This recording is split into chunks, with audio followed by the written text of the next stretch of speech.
All right, guys, welcome back. So before we jump on into this bonus general message, yesterday we actually had two winners because I gave two different prizes away because we did two bonus general messages yesterday, part 1 and part 2. So first off, the Sacred Traveler Oracle card deck by Denise Lynn.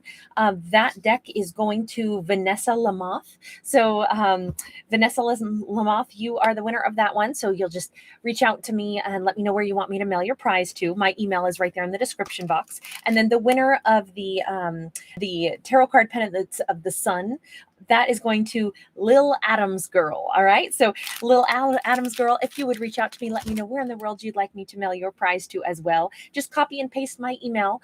It's right there in the description box, and just let me know where you guys want those prizes mailed off to. I will respond to you within 24 hours. Just FYI, if you can email me today before about 3 o'clock, they could get mailed out still for you today. So if you are watching this and you have time, please do email me if you were one of those two names that I just called for winners, right? Lil Adams Girl and Vanessa Lamoth. So now for the prize today.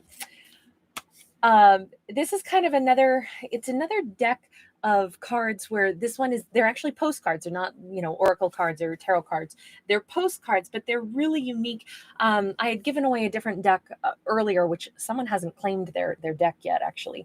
But this is a collection of postcards, and they actually all glow in the dark, but they're very fanciful. And the name of this postcard set is called Walk With Me in Moonlight, and they're really awesome. I almost kept this for myself, I'm not gonna lie, just because it's such a unique thing. So if you'd like to enter to win this, just hit the subscription button, hit the thumbs up button, and write the word moonlight in the comment section. And don't forget to watch tomorrow so you know who the winner is, because I always announce it the next day. Okay, now for this bonus general message, let's get into the meat of the story.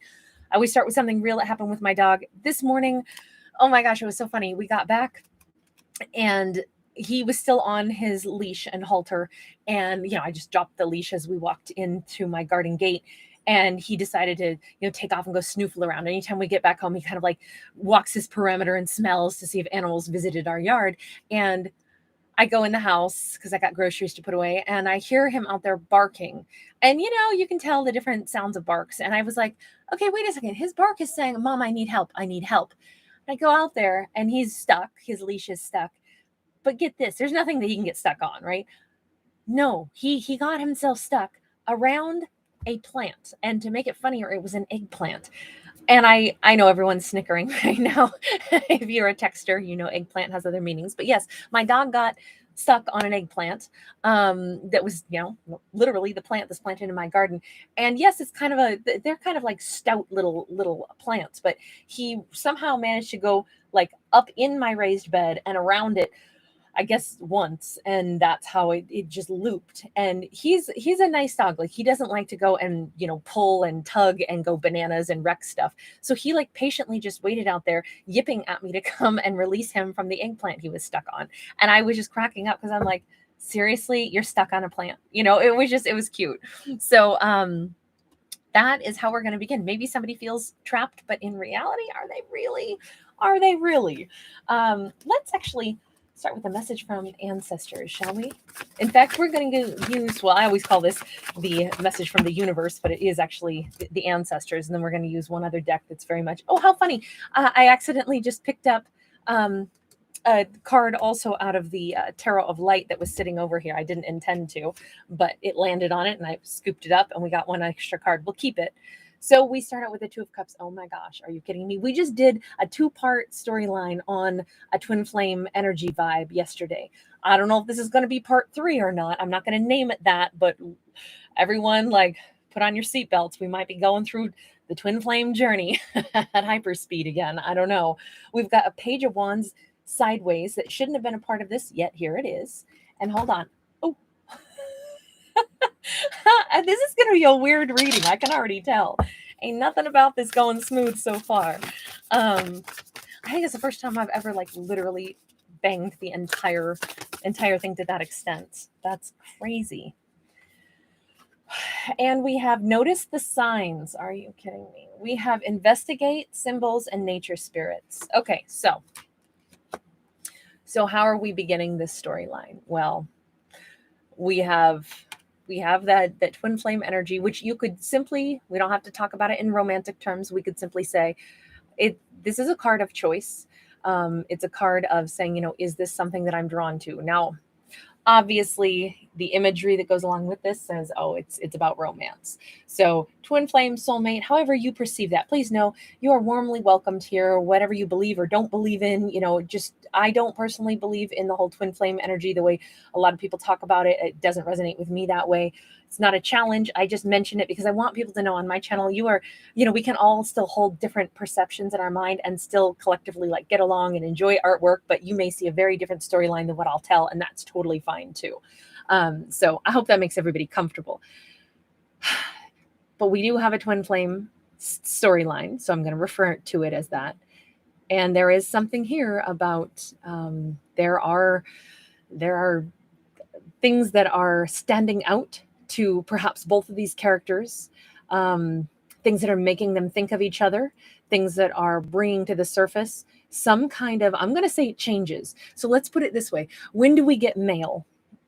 We get mail when someone's sending us an invitation. We get mail when a bill is due, when it's time to pay something. We get mail sometimes when, something has been satisfied and it's a release.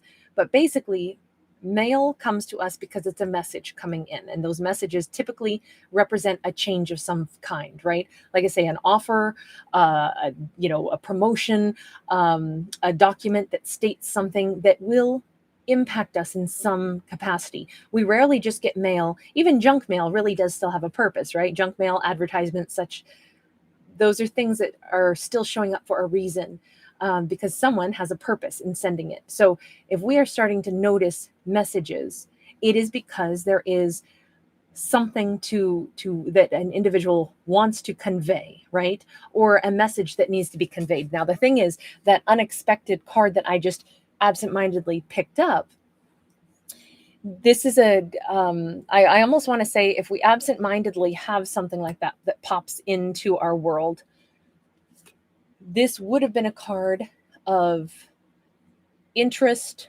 sparking something new, wanting to take action, the beginning of a journey. This is not the beginning of a journey. This is like something gives us a little jolt and we realize we're still in the midst of a bit of a journey. That's what I would say. It's not over. It's not just beginning. Here we are. And I don't even want to say that we're I want to say we're smack dab in the middle of it. Now, that is not the storyline that we had yesterday. If you watched part 1 and part 2, this is saying, because part 1 and part 2, if you watched those yesterday, we had a definite evolution of a situation. This is saying we're still smack dab in the middle of a journey. This would be like literally, if somebody is taking a flight, a transatlantic flight, they are right now somewhere over the Atlantic Ocean, right? They're nowhere near land. They're not by their destination and they're not by their point of origin. They're somewhere smack dab in the middle. And this is the awareness that pops up. Let's talk more about this card than any other. I feel like that signs and signals, and I think we're going to have to go with something a little bit wild and woolly here. Let's go with one of my complicated decks, the Surrealism deck. Okay, so we have a 5 of Pentacles. Why am I not at all surprised? We are in the midst of a journey, and we become aware of exactly that. This isn't over. This also hasn't just begun. I'm somewhere in the thick of it. And there is a sense of melancholy along with, I'm going to say, a detachment along with, so everything is far away in this card. If you look, we have a juggler who's way up high in this hollowed out tree. He's not on the ground. We have these 2 individuals that are like circus performers that are up on tall stilts. They're nowhere near the ground. Everything is up in the air. And even him juggling right now, it's all up in the air. And this is a very difficult juggle because you notice how he's inside the tree, but his arms are sticking out and he's still trying to juggle all of these pentacles from, outside of his like the little sphere that he is within. So here's the simplest thing is everything is up in the air right now. And there is a sense of loneliness. There is a sense of far away, detachment. There is, with the 9 of Wands, it's like memories are being stretched thin right now, and yet more more prominent than ever, because it's like someone suddenly says, oh my God, today I ache.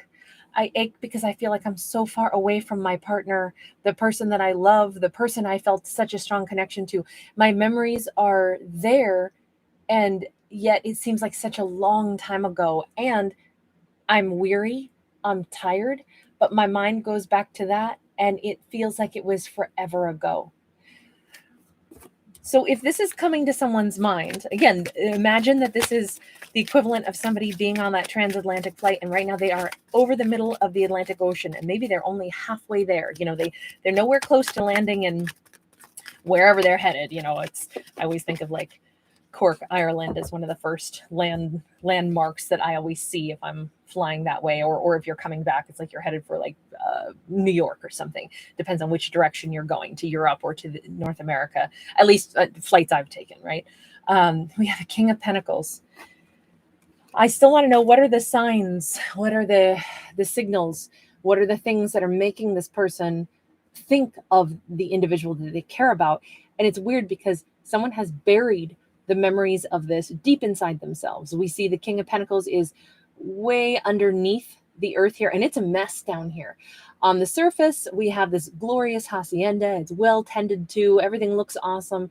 And underneath it, what someone is having to do to prop up that seemingly like calm, you know, surface life that they're living, nobody sees how they really feel underneath. So I almost feel like someone is having the real state of their emotions and memories, for whatever reason, they're bubbling up to the surface today. Maybe someone is even looking in the direction or rereading a message or something like that, reliving someone's words, reliving some tender moment that they shared with the individual they consider their twin, and they are contemplating. And this is going to be a weird message, and I hope I can explain it properly and not get anybody lost and confused in this. The twin who is feeling this, God, it's been so long. I miss this person. My memory of them is just, I'm fatigued, and I wish I could get back to that, because the memory is getting even thinner, but I feel more of a sense of loneliness, and I feel like everything's up in the air and I'm so far away from this person. But that twin who's feeling that way is actually somehow the one who's looking at the individual that they care about and saying, on the surface, I know your life looks really good, but what are you like underneath? Are you as calm and steadfast? Are you really stable? Is your life as good as what it seems on the surface? So maybe somebody has looked at an individual, like online, social media, whatever, and they've seen, wow, that person is so happy. They seem to be, you know, their hacienda is beautiful. Their home, their life, everything is like glossy like a magazine. But they might even be saying, but I know that person underneath, and I know what it takes, the effort it takes them to be able to keep life moving smooth, because I know that whomever this person is, there's no way that they aren't, this is going to sound so bad, but it's like, there's no way that they're not secretly a mess over me in this situation, just like I'm a mess over it as well. I feel like that's the message here, but I want to say that someone is like, it's not like somebody is necessarily wishing that their twin is like all torn up over this situation, but a little bit. Okay, there, I said it, a little bit of that. Like, let me see. Notice the signs. Is somebody looking into someone's, I don't think that's a very hot idea myself, but who am I to give opinions, right? I'm nobody. I'm just a person.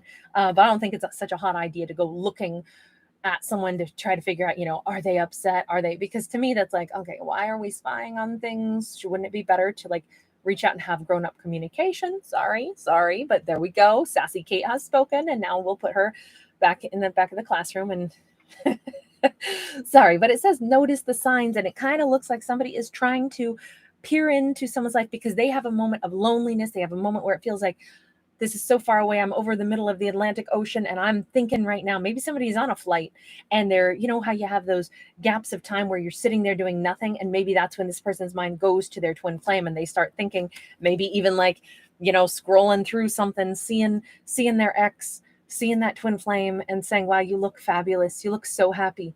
But I know that you were a mess over this. Do you still feel the same like pull that I feel? They are looking for a sign.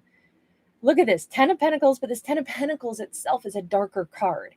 I never liked this 10 of Pentacles because, first off, this person is in a urinal, okay? That doesn't look so awesome. Everything is shadowy shades here. And if you notice his hat, meaning like basically what he wears on his head, to me, those are our thoughts. It's a chessboard. And it's really strange because the chess pieces aren't even equal sizes. Like one chess piece is enormous. Other ones are off to the side that are even bigger. It's almost like someone is this twin who is contemplating and thinking about their other twin, the one who's over the Atlantic right now, the one who is missing their twin and starts looking them up. That's what I feel like. Like I feel this might be a part 3 to part 1 and part 2 of yesterday. You might want to watch those. This could be the individual who is like, if a twin flame energy, if one of them is like really trying to let them go, they may feel that sudden like, oh my God, I miss that person. I'm thinking about them. I wonder, are they still thinking about me? Where are they at? This could be a masculine or a feminine here with that King of Pentacles. Doesn't matter. Could be an earth sign. Doesn't have to be. The bottom line is somebody is peering into the life of that individual that they view as their twin flame that they are so far away from. And they're wondering about that person's life. Why do you look so good? You look so happy, but I know that you were a mess over me. You know, I know your life looks like it's going amazingly well, but really, is it, are you having a ton of success, but you still kind of walk in, shadow, like sorrow over me? I do think that somebody is trying to find a little sign to see. Why do they want to see that someone is hurting over them? Why, you know what? No, wrong deck. We need to go this deck. Why does somebody want to know if their twin is hurting over them? And we saw it's because they're feeling like everything's up in the air. We have a 4 of coins in the reverse, and we have a death card in the reverse. Because, okay, so I'm just going to say it. I'm going to have to call this bonus message part 3. This is the follow-up to yesterday's part 1 and part 2, which is crazy. I've never had that happen where I'm like, no way, this is a continuation. The reason that this individual wants to peer into their twin's life and see, do you still hurt over me, is because they feel their twin letting them go. This 4 of Pentacles, if you looked at it in the upright, normally this is the hoarder's card. And even here we see, this is actually an adult who's holding on to all of these dollies. This would be like, I'm holding on to everything that was once joyful, and I'm holding on to those sweet, sweet memories. I'm holding on to the things of the past. So this is like, they're hoping that their twin still has fond memories, no matter how many years have passed. And this could represent a storyline where they knew each other when they were younger. Maybe years have passed. People are in different decades of their life now. So there's more maturity here. It doesn't mean that it has to be a huge amount of years, but it could represent that. But they are hoping that their twin, no matter how much time has passed, no matter how much older they both are, they're hoping that they hold on to the things of that delightful, childlike, playful energy that they shared together. And yet they are aware, I feel my twin no longer revisiting those memories. I feel my person releasing me, almost like they've outgrown me. And that was the message really that we had from yesterday in those other videos. I feel like they're letting me go, but I'm not done. I don't want to let them go. If we look at this death card in the upright, you notice how we have such an interesting juxtaposition, right, between the dark and the light. We see that even when there was light, someone still was walking in their shadowy energy. So even when they were together with their twin in the bright light where it should have been joyful and everything was clear and there was always like we could understand each other, you know what? They were still operating in a shadowy vibe. Then when they separate from their twin and everything is kind of dark, their twin becomes that illuminating light that they think back to with love. No wonder this person is not done with that. They need to hold on to the memories of their twin because it gives them a spot of joy and light. I don't know what's going on in this person's life, but they feel like life is up in the air. They feel like they're far away and long time away from that happiness that they once knew with their twin. And to top it off, they feel their twin is somehow detaching from them. Like think of it like this. If somebody is on a transatlantic flight, at some point we're not going to be able to call them and contact them, right? I can't talk to you till I land. I feel like that's where this twin is. They are somewhere so far away from land. They're so far. Here's the one twin standing right here on Earth, and the other one is way out here. And they can feel this distance. And the further they get, the more the twin that's still on the ground is actually starting to release them. And they feel that distance acutely right now, because they are aware that by the time they land wherever they're trying to get to, and then maybe journey back to their twin, that's not going to be there anymore. We have a 7 of Wands. Holy smokes.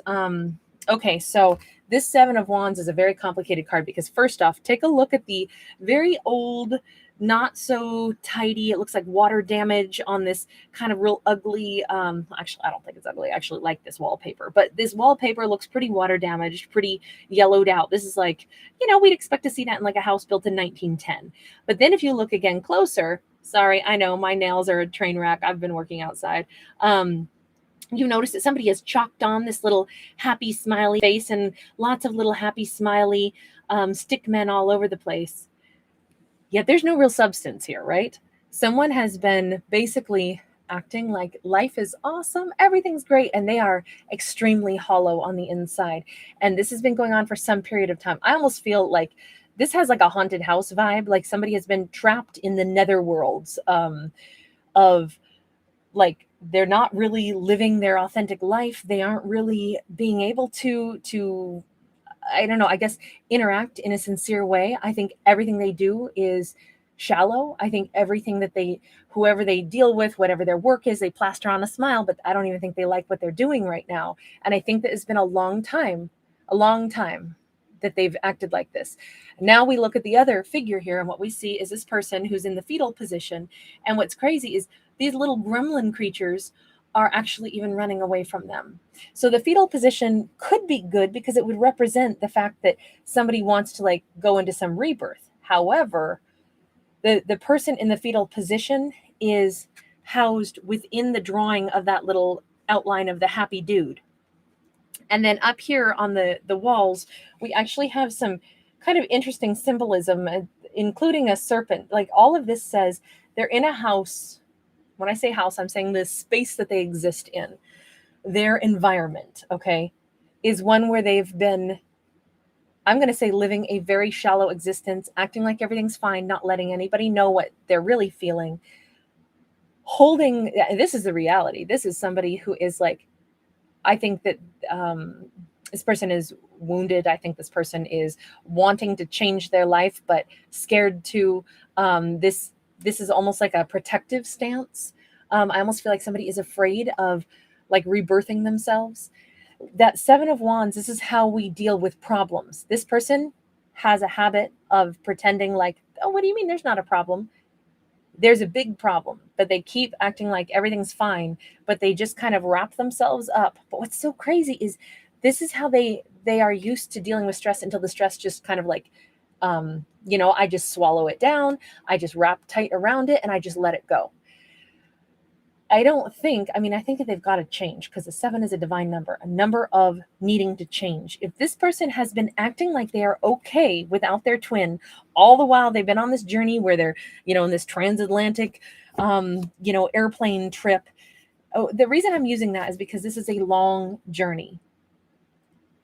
They've been gone a long time and they keep acting like it's okay with them. It's okay. I'm okay. I know I'm away from my twin, but I still feel my twin and I'm stressed out, but I act like it doesn't really bother me that much. I think it's getting harder and harder for this person to pretend that. So they don't want this situation with their twin to ever really be over, but they also don't show up for their twin. But they feel their twin is letting go at this point. And they're looking for a sign that would tell them otherwise. let me get one more on that Seven of Wands. It's a very complicated card for me anyway, the way I look at that. And we have a Two of Swords in the reverse. Again, with this, this light and the dark, right? Two of Swords is usually a card of like blocking, a card of not really seeing or not wanting to be seen, blocking so other people can't see something, not making a decision. It's gotten to be time for someone to make a decision. This lead character knows it may be time for them to make a decision because they are losing that connection completely with their twin flame. They know this. All of them acting like everything's fine, acting like it's okay that they're not around their twin flame. It's not okay. And they're at this point where they're going to have to make a concession here that it's not okay. Now, that's one big step for this person. Does that mean that then they're going to say, okay, now I need to go toward my twin flame. I need to tell them how I feel? Not necessarily, but they first need to quit squashing down and pressing down that sadness inside of them, because they are sad being away from their twin.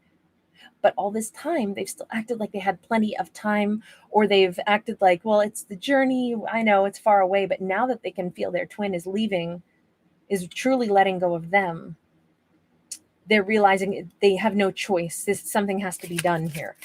Hold on. I need to think about this for just a second, because a question popped into my head, and then as I talked, I lost it again. And it was a question I thought would be a good one to ask here. Well, if they're coming to a conclusion, I guess we'll just stick with that. That wasn't really a question, but the other one will come back. I kind of want to know what happened between these two from their perception. But let me first just ask this. With that Two of Swords in the reverse, what is the conclusion that they're coming to? You know, to me, it's like they're aware that they're losing their twin, but I'm not sure that's all it is. Queen of Swords and the Five of Swords in the reverse. Oh, well, this is actually a wonderful conclusion. They're actually under the impression that their twin, who now we can define who their twin is. So they think their twin is a Queen of Swords. Doesn't have to be a feminine. Doesn't matter what gender. Queen of Swords or that King of Pentacles. You know, it doesn't matter whichever side we want to place this character on. They feel like there's actually not blockages unless this is them. If this is them saying the truth of it is, what I realize is I don't want to hide anything from my twin anymore. I would be ready to tell my twin about whatever my shadowy side is. The Five of Swords is here with, if you look closely, we've got this individual who like punched their looking glass, the mirror that they saw their own reflection in. But then you notice that we have kind of like this, actually kind of like a little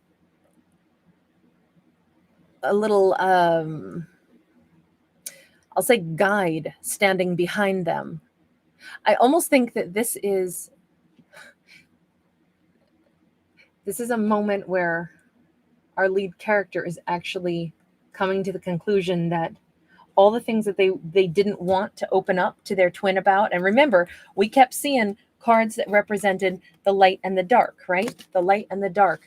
Maybe this person had, you know, skeletons in their closet, and everyone can perceive a skeleton in the closet very differently, right? Things that aren't a big deal at all in one person's world could be like the end of the world in someone else's life. Like, okay, I'll use something that is for an example that has nothing to do with emotions, but rather perspective. My sister is like this incredible artist. She's so talented. She's so skilled. And everything that she does is like right down to the way she decorates, the way she dresses. Like she is always like so on point. And by contrast, I am this messy barbarian. And so we both have a very different style of art. She would be like a realist. I would be the impressionist. And I could never even ever begin to be like someone who could do what she could do. But if she makes like any little mistake, she'll be like, oh, I have to redo the whole bedroom because, you know, I, you know, accidentally got too much of, you know, the brick red on the, you know, whatever lemon yellow of the accent color that I was doing on the trim. Like to her, that would be totally unacceptable. To me, I'd be like, what do you mean? Like, I don't even notice that. So that's what I'm saying when I say people have different perceptions of what a big deal is versus something that the other person wouldn't even notice. So whatever the quote unquote skeletons are in the closet, it could be something where this individual who's missing their twin finally feels like, I don't even want to hide my shadow side from my twin anymore. Am I still ashamed of my shadow side? Possibly, but I don't even want to hide it from them anymore because I'm ready to just open up. I'm ready to just tell them the truth about who I am, the mistakes I've made, what my shadowy stuff is. And the truth of it is, this might be no big deal at all. Or it could be something that's a bigger deal, but it's about their perception. And this is all how they see things. In their mind, there has been something that they did not want to disclose to their twin. Something that they viewed as their shadowness, their mistakes they've made in life, the things they weren't proud of, the things they judged themselves for. And like I said, it could be as simple as, I colored outside of the lines once upon a time. It could be a mistake they made in life. It could be something that it's like, well, I didn't want to tell you that I made a mistake when I was whatever, 25 years old. And that's something that's, not been expunged off my record, or, whatever it may be. From large to small, it didn't matter. For a long time, it had something to do with what they saw when they looked in the mirror. And it was something they did not like when they looked in the mirror.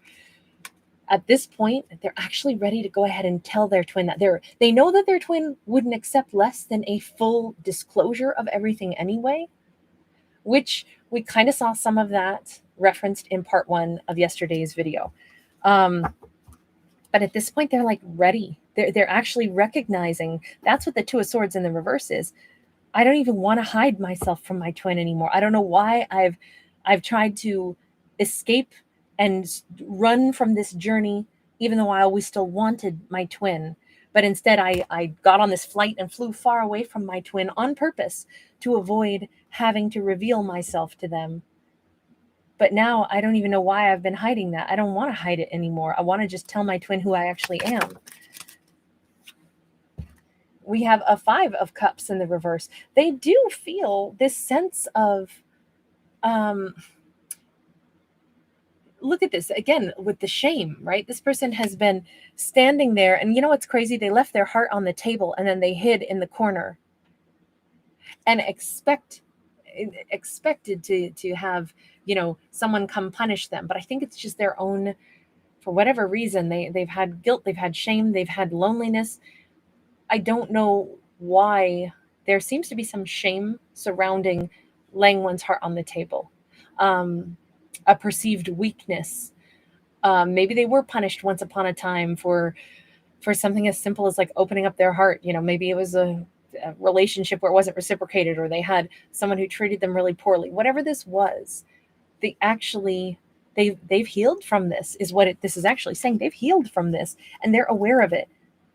I think that's why they're now they're wanting to explain whatever that shame is, or wherever they've identified where something came from, whatever the big shadow is that they've been hiding from, didn't want to show their twin. Somehow they've made peace with that part of themselves and they're actually ready to admit it. And we have a 6 of Swords in the reverse. It's almost like this person has recognized that in order to really, truly heal from this, to wash this clean, it's going to still require them coming clean to their twin. And I say that because here we have this person getting in the bathtub. They are saying, it doesn't matter how much I try to like bathe this off or escape it. I have to tell my twin that the reason I ran from them was because of my shadow side, my shame, whatever this was. It had to do with me laying my heart on the table and then getting rejected for it, or being shamed for that. I want to get one more card on that. I don't really want to pry into this because it could be so many different things. And these are fictional stories about fictional characters. I am not a psychic. I always remind everyone of that. Okay, I just got dog fur all over that. The Lovers in the reverse. So there was something here about some kind of, and there's the heart again, floating up here in the sky, only it's now a balloon and it's all smiley faced. And we have this person where it's like, this is going to sound really weird, but I don't know if they're saying getting really connected, feeling really in love with someone was so stressful when a relationship broke up, that it was like, I haven't wanted to let myself feel that much in a connection again, because there's so much hurt and pain to have to recover from if things don't go well. Almost like this person says, I don't like the fact that deep love has also the capacity to cause deep wounds. Well, that's true for everyone, but maybe this person says, no, I don't like to experience things that make it so that it really impacts me really badly. And it's like, well, I think anyone who's gone through heartbreak is impacted really badly. I mean, think of the billions of stories, songs, movies, things that are made about like love and loss, because those are major themes from the beginning of time, from the start of when human beings started telling stories. Our hearts are all motivated by similar things: love, desire, passion, and then broken hearts basically feel the same way also. It's devastating. I think that this person says that, but once upon a time, I got so wounded that it really messed with my head. So I haven't wanted to do that again. I haven't wanted to experience deep love that had the power to really, trash my heart. I promised myself I wouldn't do that anymore. And that's the big shadow side, because this person felt somehow like that weakened them. Their reaction to a broken heart was something they're embarrassed of, and they said, I'll never let anything impact me like that again. And if that's what this was all about, this person finally just wants to come clean. I mean, honestly, that sounds kind of like someone took an experience in life, but they punished themselves for having really felt a previous heartbreak. And they said, I never want to lose control and cry. I never want to, feel that way again. So I'm not going to let anything impact me that much. And that's why they flew away from this twin flame. Because here's what I'm getting out of this story. This person had a previous something that didn't go well, particularly pertaining to a romantic connection. And it really shook them. But now they meet this twin flame, and the twin flame is going to be like 10,000 times stronger emotions that are evoked, right? So the thought of that is like, oh my God, if there is one thing I do not want my twin to know, it's that they have, for as bad as it was when I had a broken heart once upon a time, I can't even imagine what it would be like to have a broken heart with you. Hell no, I am not dealing with that until I get better grip on my emotions. I'm going to hop on a flight and fly far away from you, maybe for a couple years, so that I work on getting a grip on my emotions, because I definitely don't want to be this bonded to you, because then what if something goes belly up? That's not something I can fathom, having a broken heart over. And if that's their big, huge, like, I don't know why all along I felt like, why are they punishing themselves for something that they view as a shadow side? To me, this looks very much like this person might be a deeply emotional individual, and they, for whatever reason, have been told they're not supposed to feel that much. So it becomes this big shame. This really feels like, I come from a deeply emotional background where, that's what we are in my family. We're all like, we're walking raw nerves, we feel, we think, we're creative, we're all of those things. And so that feels very normal to me. But if this person were in an environment where, like, you don't emote, that's shameful. You don't love too deep, you don't love too hard. That's, you always keep everything surface. And that's not who they are. Maybe they're an empath. Maybe this twin flame is actually an empath, whether they're masculine or feminine. It feels to me like we've been talking so far about a masculine that has a really strong divine feminine vibe within them that they have tried to cage and suppress. And yet I feel like they can't. And they know that their twin, who may be a feminine, but we have seen them show up as a divine masculine, being the King of Pentacles. They know that their divine feminine finds a way to also, like, they know that their twin has fallen apart because they've been really sad, but they still carry on.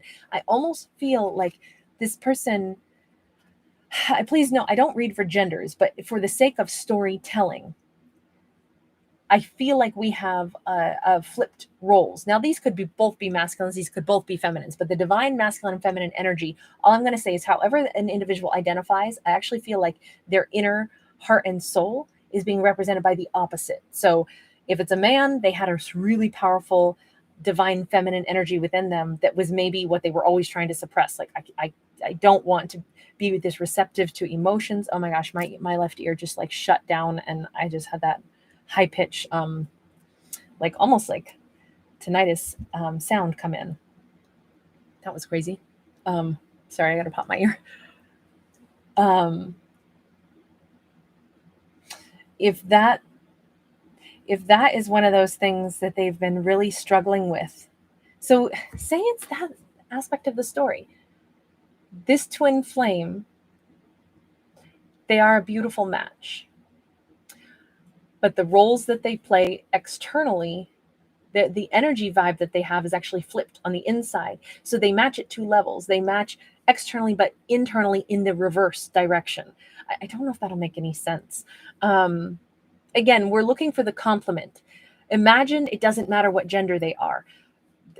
Male, feminine, whatever. It's what it is that I'm attracted to dudes with beards. Well, I'm attracted to blonde women. Okay, so bam, they both feel that vibe, and what they do for work and the way they live life, they could be a great match there. Then internally, it's like, or you could substitute that, like, I'm attracted to dudes with beard, I'm attracted to other dudes with beards. It doesn't matter. That part is irrelevant. But the bottom line is they are a match externally, meaning all the way they live their life. That it could be that physically they're super drawn to each other, super attracted, super sexy. They look good as a couple. Again, it's not gender. It's just they look awesome. They look well matched. They like one person's look complements the other. Like there's just something about them where it's just like, wow, those two look like a couple, right? And the way they live their life and all of it, it clicks. Then internally though, at the energetic vibe, it's like completely the reverse role. So where she is exhibiting the traits of that King of Pentacles. So somebody really like, I just want something so stable, so grounded. I want to, like, I picture like buying a house. I'm more focused on that. I really want that.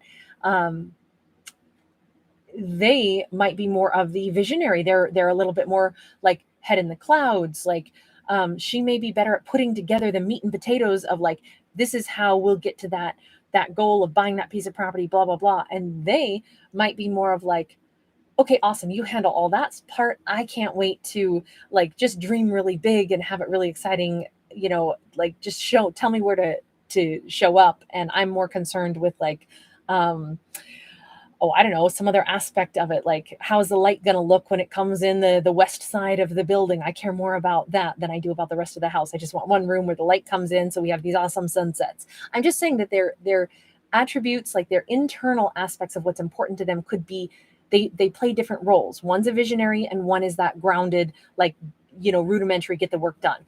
One kind of is up in the clouds and the other one is very firmly on the ground, which that goes along together with the fact that we've seen a King of Pentacles and a Queen of Swords. We've seen an earth sign and an air sign. Maybe that's what this is about. Again, talking about one person is much in the mind and the other person is like really in the gut. I don't know if that'll make sense. I hope that my language is explaining this in a way that keeps the storyline clear. Let me know in the comments. We have the Star in the reverse and we have the Ace of Wands. As much as this character knows what, like they're kind of starting to accept who they are, and they're kind of like not wanting to hide the reason that they ran from this anymore. And they could have been ashamed, especially if this was like, say it's a stereotypical like man's man, where it's like, oh my God, she, he, whoever my twin is, they have the power to like totally rattle me, and I don't want to be rattled by anyone ever again because I'm supposed to be a man's man who never sheds a tear, and she has the power to like basically like unzip me at the seams if she breaks my heart. And I've already had a heart broken before and it sucked so bad I said never again. So I fly away and go, twin flame journey. Yeah, not doing that right now. Even though I am on it, I'm still just going to be off at a distance. But bit by bit, they've traveled so far from her, she's letting them go. This person has passion for her. This person does not know, especially I think their passion is actually increased to the point where now they're actually being brought to their knees because they are hoping now, praying even, that they haven't lost her. but they don't know how to fix this at this point, even though at this point they don't even want to hide the reason that they got on that transatlantic flight and flew off.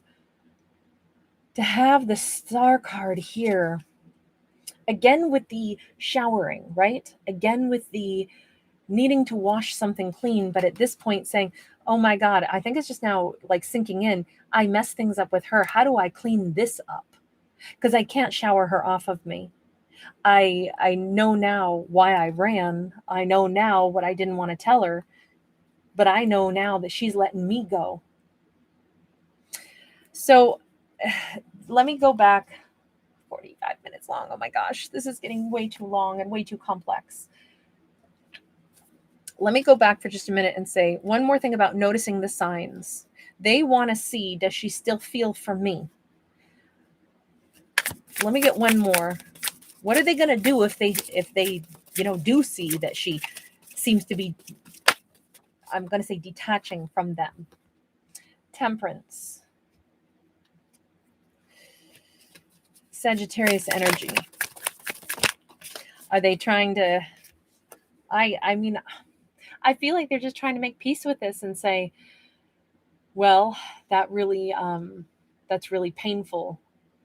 I'm going to try to act like it doesn't hurt. I'm just going to be like, yeah, I understand. Of course, she's going to detach from me. I got to be at peace with this.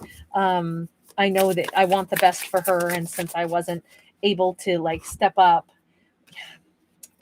I'm so sorry. But in this storyline, just like in the other two from yesterday, it looks like this person is somehow just rolling over.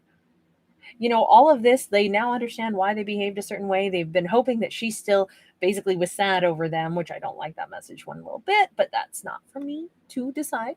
But all this boils down to, yeah, but it's a big blockage. And I realize if I feel like she's detaching from me, it's because she's going to find more peace. And maybe this is just as well. Maybe this makes my life easier because she's letting me go. So I'm just going to like say, let me kick away any of the parts of my heart that keep kind of like yelling at me saying, but I miss her, but I still wanted her. Because I don't know how I would fix things with her anyway. So I think I just won't work on this anymore and I'll just let this go.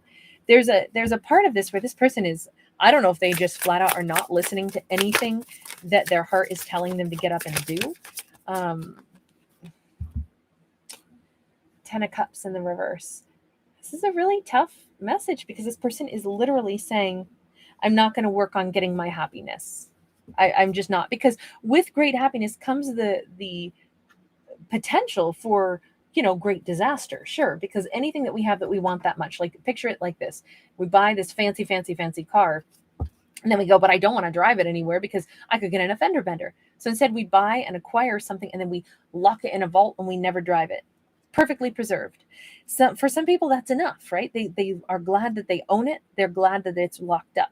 Other people, I'm this kind of person, I'd be like, oh my gosh, that car that I really wanted, can't wait to like drive it all over. Sure, it's going to get scratches and dings. It's going to be well used, well loved. By the time that, my life is over, this car will have ridden all these billions of miles with me and I will have made all these memories in this car and it'll probably be beat to hell by, 50 years from now. But I'm going to look at that and be like, this car, man, I got this car, when it was in mint condition. And then look at the story that we've told. Look at the dents. I remember when I got that dent and this and that. Like that's my personal perception. So I'm struggling telling this part of a story because I can't comprehend this as a storyteller, but it's not my job to say how I view things and why, this is right or wrong. This is the opposite side of, someone is saying, I really loved her, maybe above all others, but I'm not going to work on getting this back or having this happiness because the risk of losing that happiness is just too great. And that is the person who takes a car that is amazing and sticks it in a vault and they go, once upon a time, she loved me a lot. And I feel so good knowing that she loved me so much. But you know what? This Six of Wands, this is actually heavily associated with like rampant arrogance. This Six of Wands does not have a good connotation on it. You can see this, they're going to hold on to the memories of how she loved them. Like, yeah, but even though she let me go, once upon a time, I was her twin flame and she was mine. So it's like, I got to experience her really loving me. And I feel so full of myself over that. Hey, if that's enough for that person, if that stokes their ego, if that's how they hold on to those memories, then that's how they hold on to those memories. A little foolish, maybe, but again, I only say that because a Fool card comes up. But here's the thing, it gets coupled with that King of Pentacles in the reverse. They know that their twin is jumping timelines. This is a repeat message from yesterday. However, this is actually showing it from the other twin's perspective. I feel like they're actually somehow, some way, of such a different twist of mind that they would actually be happy to see their twin move on and not look back to them again, because it's like, I know, but once upon a time you were mine. It's an interesting thing that this person could be like happy to see their twin just no longer be anywhere in their energy field, because that's not how it started out. But it's like they're convincing themselves of this as it goes on, and they're holding on. Temperance in the reverse. I gotta say, that's to me, that looks false with the Temperance in the reverse. And we have an Emperor sideways. I want to say is that this person has found a way to not take direction and control over their life. Also has like not wanted to get rocked by anything. They really just want to say, oh, well, that's just how life goes. And you know what? Maybe that is a better way to handle it. And in this set of circumstances, because, and when I say that, I don't mean like, oh, yay, they're going to do nothing. But if that is where they are at, it would be false for them to push themselves to go and be in a connection that they secretly were still too rattled to be able to be in a connection with someone at that depth, that level. And so should they be allowed to hold on to a twin who is ready to make a really powerful connection to them? No, because these two, even though they may be twin flames, they aren't genuinely matched right now. So if this person, if for their greater satisfaction, happiness, peace of mind is to not take control of anything, to not step up into an emperor's position, to not choose to chase down the love of their life, lay their cards on the table, scoop that lover into their arms and say, we're going to make this work, baby. I used to be scared. I'm not anymore. Like, if they don't want to do that, then it's better that they don't try to force themselves to do something they don't want to do. If they are content letting this go, then that is perhaps more authentic for them. You know, they didn't want to experience really strong emotions that could rattle them. And so maybe this is a more comfortable space for them to be. Three of Cups, Ace of Wands. It's so crazy though, because they still think that I'll see you next lifetime. I'll see you, and we'll still have another opportunity. Maybe they still think that later down the road, in another 10 years, because our passion will never be burned out. Right now, I know you're going to go be with someone else. I know that you're going to take a leap of faith someplace else. I know that you're not going to hold any space or even any memories for me right now. But somehow they still think it's like this person is forever saying, yeah, but eventually I'll land the plane and then I'll interact with you again. But right now, this twin flame journey is somehow still there in that transatlantic flight, far, far, far away. I feel like they're thinking maybe years, maybe 3 years from now. I don't know. They're not going to do anything at this moment in time. They're going to let their twin flame go and explore life with someone else. Let me just ask this. If that's the case, what happens to their twin flame? Because their twin flame, they feel their twin detaching. And they're at this precipice where they go, I could reach out. I could, I don't even want to hide anything from you anymore. But what are they going to do? We have a Three of Pentacles, but we have a Nine of Cups in the reverse. Their twin does indeed connect with someone else. With the Nine of Cups in the reverse, though, I do feel like this hurts their twin. The Nine of Cups reverse that, or this person says, well, I'm not about to. No, actually, their twin has a moment maybe where they actually feel like, gosh, I feel like I've detached from them, and there's a moment of bleakness, and then I go ahead and I actually pour myself into building a new connection. And this twin does it. I mean, this twin winds up having all kinds of new, I here's the way to say it.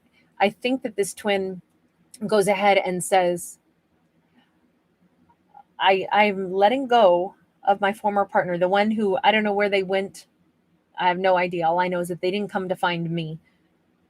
They may or may not suspect that their twin is on that transatlantic flight hanging out, and basically like releasing them, saying, go ahead and be with somebody else, because I'm really scared still of a real connection. So I think that this person is saying, boy, I feel a sense of bleakness over this. But you know what? I want to go ahead and I want to start connecting myself to someone else, because I've had quite enough of kind of holding myself in a space of perpetual waiting for someone who just isn't showing up.